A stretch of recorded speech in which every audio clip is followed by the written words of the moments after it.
თანამედროვე და გამორჩეული არქიტექტურა და ევროპული სტანდარტებით აღჭურვილი ინფრასტრუქტურა სარფის საბაჟო გამშვები პუნქტი გერმანელი არქიტექტორის პროექტით შენდება. არქიტექტორმა ყველა პირობა გაითვალისწინა იმისათვის, რომ მგზავრებმა საბაჟო პუნქტის გავლისას მაქსიმალურად კომფორტული და სწრაფი მომსახურება მიიღონ. სარფის საბაჟო პირველი იქნება, სადაც ორი ქვეყნის მებაჟეები მგზავრებს ერთად შეამოწმებენ. ის გამორჩეულია თავისი როგორც ფუნქციური, ისე არქიტექტურული დატვირთვით, უზრუნველყოფს ადამიანების კომფორტულ მომსახურებას თავისი ინფრასტრუქტურით და არის რაც თავარია ქვეყნის უკვე პროგრესულად განვითარებული საქართველოს მომავალი სავიზიტო პარადი. ეს არის ფოტოვერსია იმ პროექტის, რომლის მიხედვითაც სარფის საბაჟო გამშვები პუნქტი შენდება. ზუსტად ერთ წელიწადში ქართველი არქიტექტორების ვარაუდით ეს ადგილი პროგრესულად განვითარებადი ქვეყნის სავიზიტო პარადი გახდება. სარფის საბაჟო გამშვები პუნქტი არქიტექტურულად ყველაზე დახვეწილი და ტექნიკურად ყველაზე თანამედროვედ აღჭურვილი იქნება.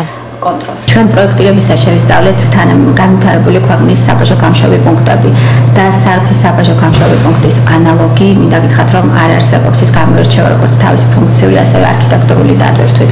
უზრუნველყოფს ადამიანების კომფორტულ მომსახურებას. სარფის საბაჟო გამშვები პუნქტის არქიტექტურა გერმანელ არქიტექტორს ეკუთვნის.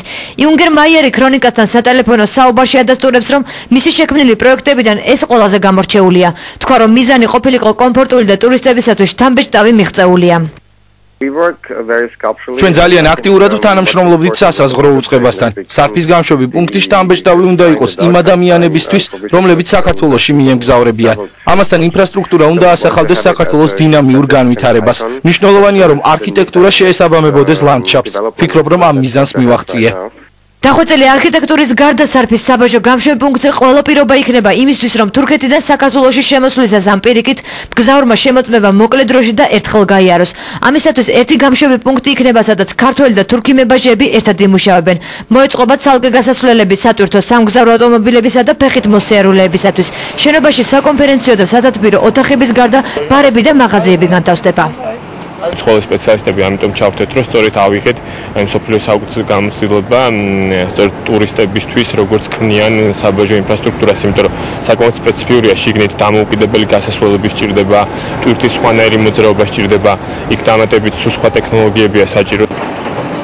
ადგილ, სადაც ახლა მძიმე ტექნიკა მუშაობს, ქვეყნის სავიზიტო პარადის სტატუსი სავარაუდოდ 2011 წლის მაისისათვის ექნება.